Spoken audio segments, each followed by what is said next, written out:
የአቦል ዜና ቤተሰቦች ዛሬም ለእናንተ ይሆናሉ ያልናቸው መረጃዎች ይዘናል። በቅድሚያም ርዕሶቹን እናስደምጣቸዋለን።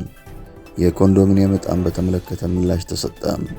የኢህአፓ ዋና ጸሐፊ የመንግስት ሚዲያዎችን አምርረው ወቀሱ። በባሎቿ የተከዳችው ግለሰብ ልጆቿን በመግደሏ በእስራት ተቀጣች። የታክሲ ታሪፍ ላይ ከ5 ብር እስከ 20 ብር ጭማሪ ተደረገ። ፕሬዝዳንት ትራምፕ ከኢራን ጋር ስምምነት የማድረግ ፍላጎት እንደሌላቸው ገለጹ። እንዲሁም አዲሱ የኢራን መሪ በሩሲያ ስለመገኘታቸው እንነግራችኋለን። አብራችሁን ቆዩ።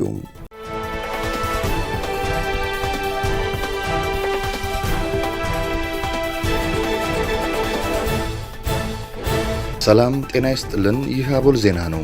ክቡራን አድማጭ ተመልካቾቻችን ሰላማችሁ ይብዛ፣ ጤና፣ ፍቅር፣ ደስታ በእያንዳንዳችሁ ጎጆ ይግባ።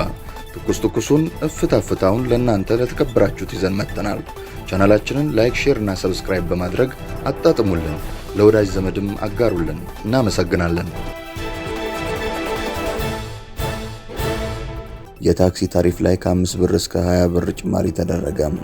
በወቅታዊ የነዳጅ ምርቶች የችርቻሮ መሸጫ ዋጋ ላይ የተደረገውን የዋጋ ማስተካከያ ተከትሎ የትራንስፖርት ታሪፍ ላይ ማሻሻያ ማድረጉን የአዲስ አበባ ከተማ ትራንስፖርት ቢሮ አስታውቋል።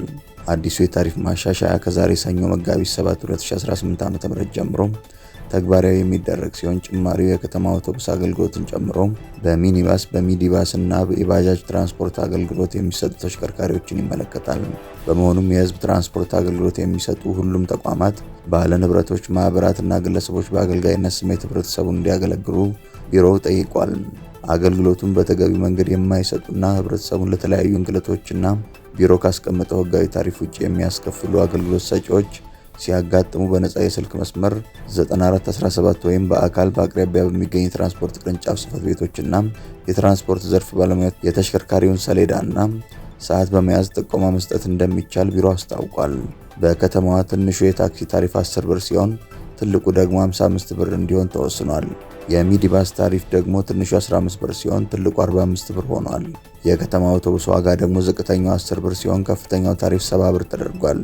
በዚህ ታሪፍ ማሻሻያ ከ5 ብር እስከ 20 ብር የሚደርስ ጭማሪ ተስተውሏል። በባሎቿ የተከዳችው ግለሰብ ልጆቿን በመግደሏ በእስራት ተቀጣች። ኢክሮ አሊ ተወልዳ ያደገችው በምስራቅ ባሌ ዞን በገሂዳ ወረዳ ዱለቻ ቀበሌ ውስጥ ሲሆን የ27 ዓመት ወጣት ነች። ወጣቷ በተወለደችበት አካባቢ ከቤተሰቦቿ ጋር እየኖረች ከአንድ የአካባቢ ነዋሪ ጋር በፍቅር ግንኙነት ውስጥ ትወድቅና ትዳር መመስረቷን የምስራቅ ባሌ ዞን ፖሊስ ዋና መምሪያ የምርመራ ክፍል ኃላፊ ዋና ኢንስፔክተር አሻግሬ ጥላሁን ተናግረዋል። በኢክሮ አሊና በባለቤቷ መካከል ሰላማዊ የትዳር ግንኙነት የነበረ ሲሆን ድንገት ግን ባልታወቀ ምክንያት ባለቤቷ ከአካባቢው ተሰውሮ ሶማሌ ክልል በመሄድ ሌላ ትዳር መመስረቱን ትደርስበታለች። መከዳቷ የፈጠረባት መከፋት ሌላ ወንድ እንድትቀርብ ያደርጋት፣ ከጊዜ በኋላ ግን አንድ ሌላ ወንድ ልቧን አሸንፎ ግንኙነት ትጀምራለች። ሁለተኛ የተመሰረተው የፍቅር ግንኙነት ተጠናክሮ ወደ አንድ ቤት ይጠቃለላሉ። በዚህም ከሁለተኛ ባለቤቷ የመጸነስ አጋጣሚ ይከሰታል። ሁሉ ነገር ሰላማዊ የነበረ ቢሆንም ሁለተኛው ባለቤቷ ለስራ በማለት የመጀመሪያ ባለቤቷ ጥሏት ወደ ሄደበት ሶማሌ ክልል የመሄዱን ዜና ትሰማለች። ሁለተኛ ባለቤቷን በተስፋ ስትጠባበቅ የነበረች ኢክሮ የመውለጃዋ ጊዜ ተቃርቦ አንድ ወንድና አንድ ሴት መንታ በምጥ ትገላገላለች። የልጆቹን መወለድ ሰምቶ ይመጣ ይሆናል ብላ ብትጠባበቅም ሌላ ትዳር መስርቶ እየኖረ እንዳለ ትሰማለች። ይህንኑ እንደሰማች የምስራቅ ባሌ ዞን ፖሊስ መምሪያ የሴቶችና ህጻናት ክፍል በመቅረብ ባለቤቷ ልጅ ያስወለዷት ሌላ ትዳር መመስረቱን በመግለጽ ለመንታ ልጆቹ ቀለብ እንዲቆርጥላቸው አመልክታለች። ይሁን እንጂ ትዳራቸው ህጋዊ የሆነ የጋብቻ መስፈርት ያሟላ አልነበረም የሚሉት የምርመራ ክፍሉ ኃላፊ በፖሊስ በኩል እርዳታ ተደርጎላት ክትትል በሚጀመርበት ሰዓት የደረሰባት መከዳት ሳይታሰብ ወዳልተፈለገ እርምጃ መርቷታል። ጥቅምት 6 ቀን 2018 ዓ.ም ቀን 7 ሰዓት ከ20 ላይ ከተወለዱ 2 ወራት ያስቆጠሩት መንታ ልጆቿን ታቅፋ በአቅራቢያ ወደሚገኘው ወራጅ ወንዝ በመሄድ ተራ በተራ ህፃናቱን በመክተት ተመልሳ ወደ መኖሪያ ቤቷ ትመጣለች። ከቀናት በኋላ የህፃናቱን ለቅሶ ያልሰሙ ጎረቤቶቿ ተጠራጥረው ጉዳዩን ለፖሊስ ያመለክታሉ። ፖሊስ ወላጅ እናትን በቁጥጥር ስር ውሎ የህፃናቱን ጉዳይ ሲጠይቅ ለጊዜው ማሳደግ ስለማልችል ለሰው ሰጥቻለሁ ብትልም ፖሊስ በጠንካራ ምርመራ ህፃናቱን ወደ ውስጥ መጣሏን አምና በተደረገው ሰፊ ፍለጋ መንታ ልጆቿ ዋቤ ወንዝ ውስጥ ተጥለው ይገኛሉ። ፖሊስ የመንታ ህፃናቱን አስክሬን በማስነሳት ለምርመራ ወደ ሆስፒታል ልኳል።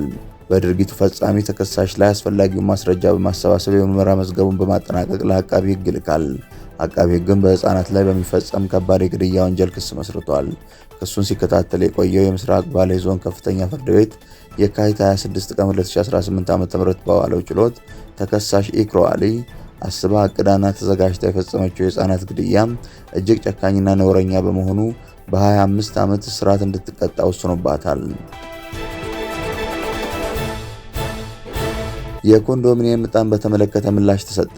በአዲስ አበባ ከተማ አስተዳደር የ1997 እና የ2005 ዓ.ም የኮንዶሚኒየም ተመዝጋቢዎች ዕጣ መቼ ነው የሚወጣው የሚል ተደጋጋሚ ጥያቄ ሲያቀርቡ ይደመጣል። በተለይም በተያዘው በጀት ዓመት የከተማ አስተዳደሩ ለመኖሪያ ቤት አቅርቦት የሰጠውን ልዩ ትኩረት ተከትሎ የ20/80 እና የ40/60 ተመዝጋቢዎች በተለያየ መንገድ ጥያቄውን ሲያቀርቡ ይስተዋላል። ለአቦል ዜናም በተደጋጋሚ ጥያቄው ሲነሳና አጣርታችሁ አሳውቁን የሚል መልእክት በውስጥም በአስተያየት መስጫ ላይም ደርሶናል።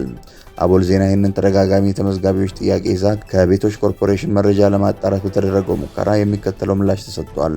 የካቲት 28 ቀን 2018 ዓ.ም ዕጣ ይወጣል ተብሎ ተወርቶ ነበር።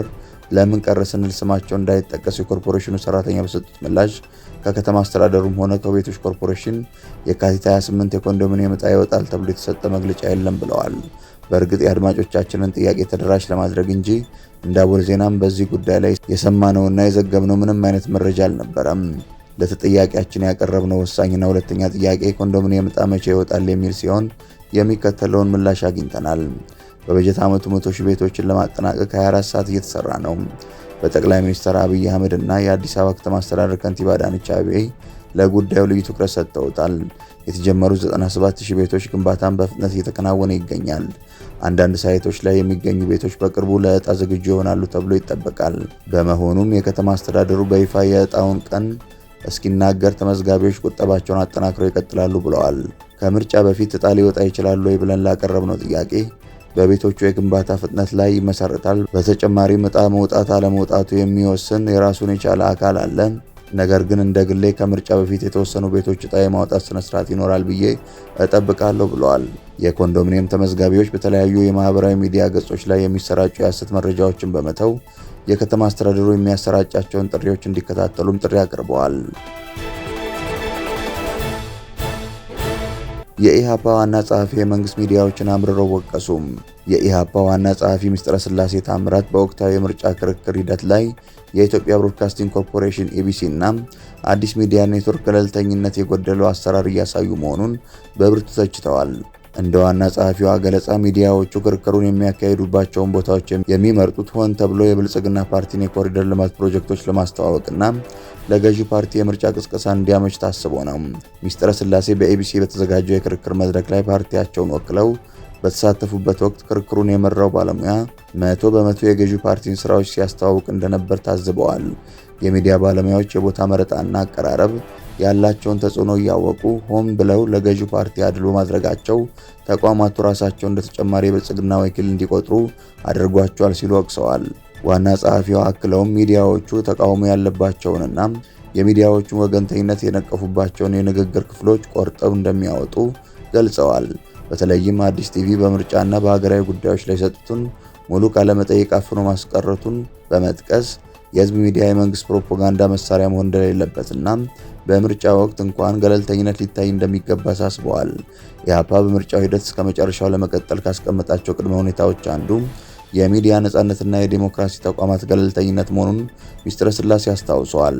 በዚህ ረገድ የፋና ብሮድካስቲንግ ኮርፖሬት ባለሙያዎች ያሳዩትን ሙያዊ ብቃት ያደነቁ ሲሆን ሌሎቹ የመንግስት ሚዲያዎች ግን ይህንን መርህ በግልጽ መጣሳቸውን አስረግጠው ተናግረዋል። ፕሬዝዳንት ትራምፕ ከኢራን ጋር ስምምነት የማድረግ ፍላጎት እንደሌላቸው ገለጹ።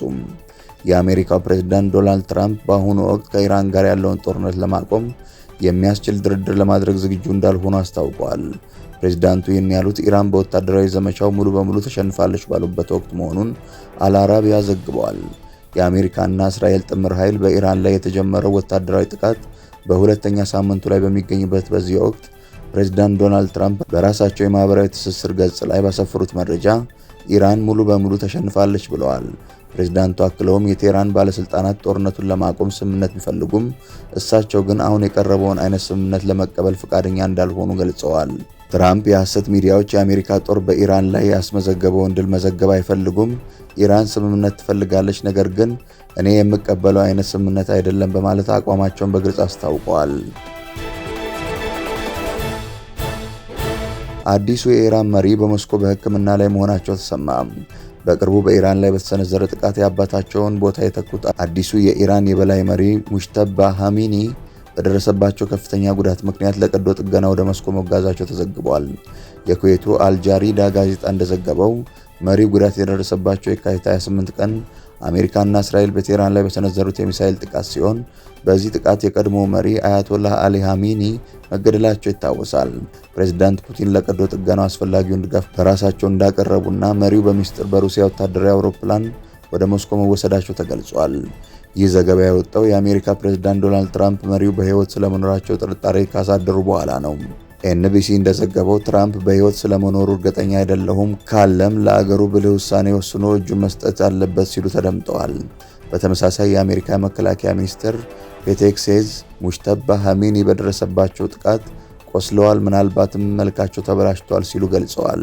መሪው በድምፅ ወይም በምስል ከመቅረብ ይልቅ በጽሑፍ መግለጫ መስጠታቸው ለዚህ ጥርጣሬ መባባስ እንደ ምክንያት ተጠቅሷል። በሌላ በኩል የኢራን የውጭ ጉዳይ ሚኒስትር አባስ አራግቺ መሪው በተሟላ ጤንነት ላይ ናቸው ሲሉ መረጃውን ቢያስተባብሉም መሪው እስካሁን በአደባባይ አለመታየታቸው ግን መላምቱን አጠናክሮታል። ሙጅተባ ኻሜኒ በጽሑፍ ባስተላለፉት መልእክት የአባታቸውንና የሌሎቹን መሪዎችን ሞት እንዲሁም በእስራኤልና በአሜሪካ የሚገደሉ ኢራናውያንን ደም እንደሚበቀሉ ዝተዋል። ይሁን እንጂ የሚረር ዘገባ እንደሚያመለክተው መሪው አሁንም በሩሲያ በሚገኝ ልዩ ሆስፒታል ውስጥ የሕክምና ክትትል እያደረጉ እንደሆነ ይታመናል። ክቡራን አድማጭ ተመልካቾቻችን ስለተከታተላችሁ እናመሰግናለን። የደወል ምልክቷን በመጫን አቦላችንን በትኩሱና በፍታው ሁልጊዜ እንዲደርሳችሁ አድርጉም። ለወዳጆቻችሁም በፍቅርና በቅንነት አጋሩ። ጡም ቡናችንን አቦል ግብዣችንን ይዘን ወደ በኋላ እንመለሳለን። በቸር ያቆየን።